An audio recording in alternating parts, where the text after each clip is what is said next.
ज्ञान की प्राप्ति के पूर्व गौतम बुद्ध बोधिसत्व थे। ज्ञान अर्थात बुद्धत्व की प्राप्ति के बाद वे बुद्ध कहलाए।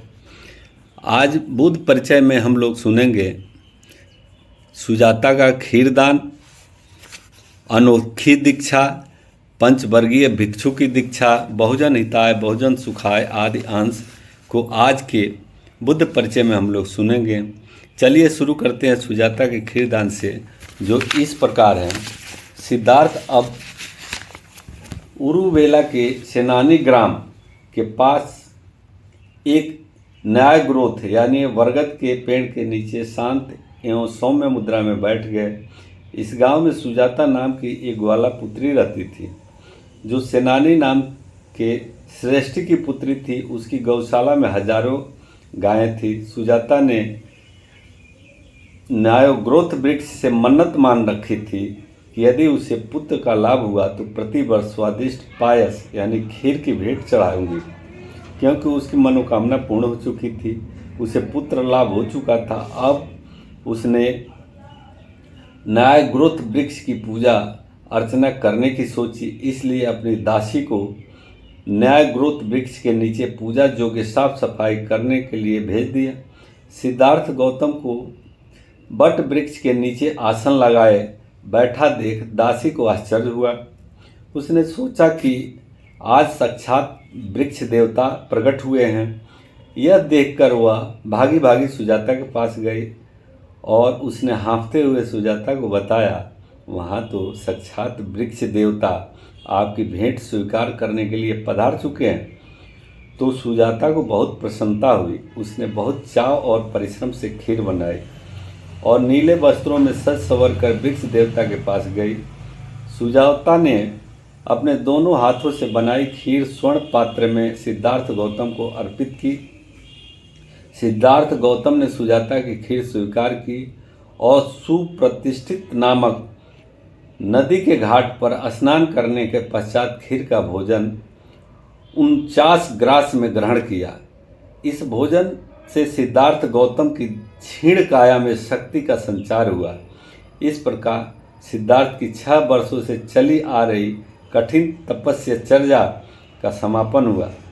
जो 5 परिव्राजक यानी साधु सिद्धार्थ गौतम के साथ मिलकर तपस्या में रत थे, वे उनसे रुष्ट हो गए, क्योंकि सिद्धार्थ ने तपस्वी तथा स्वपीड़न के जीवन का परित्याग कर दिया था। उन्होंने समझा कि सिद्धार्थ गौतम पथभ्रष्ट हो गया है, इसलिए वे सभी सिद्धार्थ गौतम का साथ छोड़कर वहाँ से अन्यत्र चले गए। सुजाता की खीर ग्रहण कर सिद्धार्थ गौतम निरंजना नदी के पार चले गए। शेष समय पास के ही वृक्षों के उस कुंज में बिताकर सायंकाल बोधिसत्व बोधि वृक्ष यानी पीपल के वृक्ष के पास गए। उसी समय सोत्री नामक एक घसियारा सिर पर घास का गट्ठर लिए वहाँ से गुजरा। उसने देखा यह तपस्वी जमीन पर बैठे ही तप कर रहा है। उसने बोधिसत्व को घास का आसन बिछाने के लिए नई घास की 8 मुट्ठियाँ दान में दी। बोधिसत्व उस घास को वृक्ष मूल में बिछा करके वृक्ष की ओर पीट कर दृढ़ चित्त हो उस आसन पर इस संकल्प के साथ जा बैठेगी, चाहे कुछ भी हो, मैं इच्छित सम्य संबोधि प्राप्त किए बगैर इस स्थान को नहीं छोड़ूंगा। इसी समय बुरे विचारों और बुरी चेतनाओं के झुंडों ने उनके पौराणिक भाषा में मार कहा जाता है, उन पर आक्रमण बोल दिया। सिद्धार्थ को भय लगा कि कहीं ये कुत्सित विचार मुझ पर काबू न पा ले, कहीं मेरा साधना को विफल न कर दे, कहीं मेरी अब तक की कमाई पर पानी न फेर दे। सिद्धार्थ जानते थे कि मार युद्ध में अभी तक बहुत से ऋषि ब्राह्मण बुरी तरह परास्त हो चुके हैं, इसलिए उन्होंने भरपूर उत्साह सहित साहस बटोर कर मार से कहा, मुझ में श्रद्धा है, वीर्य है, प्रज्ञा है। हे मार, तू मुझे कैसे पराजित कर सकता है? चाहे वायु इस नदी के स्रोत को सुखाने में सफल हो जाए, किंतु मुझे मेरे निश्चय से नहीं डिगा सकती। एक वीर धीर पुरुष के लिए पराजित होकर जीते रहने की अपेक्षा संग्राम में युद्ध करते हुए मर जाना अधिक श्रेयकर है। मेरे वज्र संकल्प के धनी व्यक्ति से मार का कभी सामना नहीं हुआ था। ऐसे दृढ़ संकल्प के सामने मार को बोधिसत्व सिद्धार्थ गौतम को जीत लेने की, उस पर विजय प्राप्त कर लेने की कोई गुंजाइश नहीं दिखाई पड़े तो निराश होकर के बोधिसत्व सिद्धार्थ को छोड़कर चलता बना। परास्त मारने जाते हुए बोधिसत्व सिद्धार्थ की ओर मुड़कर भी नहीं देखा। सिद्धार्थ गौतम ज्ञान प्राप्ति से पूर्व केवल एक बोधिसत्व ही थे। ज्ञान प्राप्ति के बाद अर्थात बुद्धत्व प्राप्त करने के पश्चात ही वे बुद्ध कहलाए। उन्हें अनवरत तपस्या के दौरान प्रतीत्य समुत्पाद ज्ञान दर्शन का साक्षात हुआ। उन्हें पाप पुण्य सुख दुख स्वर्ग नरक आदि सब प्रत्यक्ष दिखाई देने लगे। इन सबकी वास्तविकता का सूक्ष्म अध्ययन कर लेने के पश्चात उन्होंने दुख सुख समुदय दुख निरोध और दुख निरोध के उपाय अर्थात चारों श्रेष्ठ सत्यों को सम्यक रूप में जान लिया और रात्रि के अवसान में सूर्योदय के समय सम्यक संबोधि लाभ कर वे बोधिसत्व से सम्यक संबुद्ध हो गए। उस समय उनके मुख से यह उदान निकला, मैं संसार में अनेक जन्म लेकर जन्म लेने के दुखों को सहता हुआ बराबर गृहकार को ढूंढता निष्फल ही भटकता रहा, किंतु अब मैं गृहकार को देख लिया है, अच्छी तरह पहचान लिया है। अब तू पुनः घर नहीं बना सकेगा। तेरी सभी बेड़ियां टूट गई, वह पूरी तरह खंड खंड हो गई है और गृह शिखर टूटकर खंड खंड होकर बिखर गया है। मेरा मन अब संस्कारों से विरक्त हो गया है और तृष्णा का पूरी तरह से क्षय हो गया। इस प्रकार बुद्ध के रूप में उन्हें पाकर भारत भूमि धन्य हुई। समस्त प्रकार के राग मोह और द्वेष को भग्न यानी नष्ट करने के कारण वे भगवान कहलाए। जिस स्थान पर उन्हें ज्ञान प्राप्त हुआ वह बोध गया के नाम से संसार भर में प्रसिद्ध हुआ और वह वृक्ष जिनकी शीतल छाया में उन्हें बुद्धत्व लाभ हुआ, उन्हें बोधि वृक्ष के नाम से पूरा संसार जानता है। कुमार सिद्धार्थ का जन्म लुम्बिनी नामक उद्यान में हुआ था, किंतु बुद्ध का जन्म उरुवेला स्थित बोध गया में ही हुआ। इसलिए आज बोध गया संसार भर के बौद्ध धर्मावलंबियों के लिए श्रद्धा और आस्था का प्रतीक और एक महान पवित्र तीर्थ और पर्यटन स्थल बन चुका है। बुद्धत्व लाभ कर भगवान 7 सप्ताह तक बोधि वृक्ष और उसके आसपास विहरते रहे। पहले सप्ताह में बोधि वृक्ष के नीचे विमुक्ति सुख का आनंद लेते रहे। दूसरे सप्ताह अनिभेश लोचन चैत्य वाले स्थान पर बैठ करके बिना पलक झपके बोधि वृक्ष को निहारते रहे। तीसरे सप्ताह बिहार के उत्तर में संक्रमण करते हुए बिताया। चौथे सप्ताह में रत्न मंडप वाले स्थान पर तपते रहे। 5वां सप्ताह वे अजपाल न्याय ग्रोथ वृक्ष के नीचे बिताते रहे। यहीं पर भगवान ने एक ब्राह्मण से कहा था कि कर्म की श्रेष्ठता से कोई ब्राह्मण होता है, जन्म से नहीं। छठे सप्ताह मुचलिंद झील के पास मुचलिंद वृक्ष के नीचे बिताया। 7वां सप्ताह भगवान ने राजा यतन वृक्ष के नीचे बिताया। तपस्सु और भल्लिक नामक 2 सगे भाई बहुत बड़े व्यापारी थे और उत्कल वासी थे। यहाँ से वे 500 बैलगाड़ियों के साथ गुजर रहे थे। तपस्सु और भल्लिक ने राजा यतन वृक्ष के नीचे भगवान बुद्ध को लड्डू तथा मट्ठा का भोजन भेंट किया था। तपस्सु और भल्लिक दोनों सगे भाई और उत्कल देश के बहुत बड़े घुमंतु व्यापारी थे।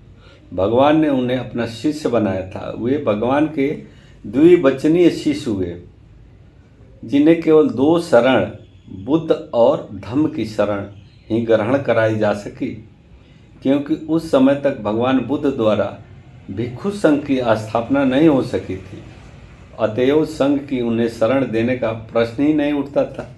ये भगवान बुद्ध द्वारा 2 ही शरण ग्रहण करने वाले अनूठे उपासक शिष्य हुए। दोनों उपासकों ने बस यही पवित्र घोष किया, बुद्धम शरणं गच्छामि धम्मम शरणं गच्छामि। बुद्ध के इसकी कथा के अनुसार भगवान ने अपने कुछ बाल तपस्सु और भल्लिक को दे दिए। उन्होंने पूजा की। इस बालों को लेकर वे बर्मा पहुँचे। इन्हीं बालों पर उन्होंने एक भव्य पगोडा स्तूप का निर्माण कराया। यही पगोडा आज श्वेतागोन पगोडा के नाम से विश्व में जाना जाता है। अब पंचवर्षीय भिक्षुओं की दीक्षा में बोधि लाभ करना भगवान बुद्ध के जीवन की महानतम घटना थी। जैसे भगवान बुद्ध से पहले अनेकों ने बोधि लाभ किया था, किंतु वे सब के सब प्रत्येक बुद्ध थे, अर्थात वे स्वयं के परिश्रम से लाभ बुद्धत्व का आनंद स्वयं ही लेते रहे। तथागत सम्यक संबुद्ध इस अर्थ में महान थे कि उन्होंने बोधि लाभ करने के पश्चात इसका लाभ संसार के सभी दुखी जनों को पहुंचाने का संकल्प किया। इस उद्देश्य से उन्होंने सोचा, क्यों न इस उपलब्धि को सभी में बांटा जाए। अब उस महामानव ने सारे संसार को सुख प्रदान करने का सच्चा मार्ग दिखाने का बीड़ा उठाया। वहाँ से चलकर वे सबसे पहले आलार, कलाम और उद्दक रामपुत्र से मिलने को निकले। पता चला कि उनका तो परिनिर्वाण हो चुका है, तो फिर वे अपने उन 5 साथियों के पास ऋषि पतन यानी सारनाथ के मृगदाव नामक स्थान पर गए, जो सिद्धार्थ गौतम को पथभ्रष्ट समझकर गृद्धकुट से उनका साथ छोड़कर चले आए थे। इन 5 परिव्राजकों ने बुद्ध को जब अपनी ओर आते देखा तो आपस में दृढ़ निश्चय किया कि हम इसका कदापि स्वागत नहीं करेंगे। लेकिन ज्यों ही बुद्ध उनके समीप पहुँचे तो वे 5 परिव्राजक अपने निश्चय को भूलकर बुद्ध के चरणों में लेट गए और उनके शिष्य बन गए। भगवान बुद्ध ने अपना पहला उपदेश आषाढ़ पूर्णिमा के दिन इन 5 परिव्राजकों साधुओं को ही दिया, जो धर्म चक्र प्रवर्तन सूत्र के नाम से प्रसिद्ध हुआ। उत्तर प्रदेश के जनपद बनारस के निकट सारनाथ के नाम से प्रसिद्ध यह स्थान बौद्ध धर्मावलंबियों के लिए अत्यधिक महत्वपूर्ण एवं सम्मान का प्रतीक तो है ही, एक प्रख्यात तीर्थ और पर्यटक स्थल है। बाद में इसी स्थान पर सम्राट अशोक ने धम्मिक स्तूप और अशोक स्तंभ स्थापित करवाए थे। सारनाथ स्थित धम्मचक्र प्रवर्तन मुद्रा वाली बुद्ध प्रतिमा संसार की सबसे सुंदर बुद्ध प्रतिमा के रूप में प्रसिद्ध है। वाराणसी में जस नाम का एक तरुण श्रेष्ठी पुत्र रहता था। वह तरुण था, देखने में उसकी मुखाकृति बहुत आकर्षक लगती थी। वह अपने माता पिता का बहुत लाडला था। सभी प्रकार की धन संपत्ति, वैभव की समस्त सुविधाएं उनके लिए हर समय उपलब्ध थी। उसके पास बहुत से नौकर चाकर थे और उसकी अनेक सुंदर पत्नियां थीं। उसका सारा दिन नाचने गाने सुरापान करने में ही बीतता था। वह भोग और विलासपूर्ण जीवन में ही डूबा रहता था। उसका मन अचानक गृहस्थी से उचट गया। वह यह सोचने लगा कि क्या इस विलासी जीवन में श्रेष्ठतर जीवन भी हो सकता है। इस प्रकार वह किसी शांत स्थान की खोज में निकला।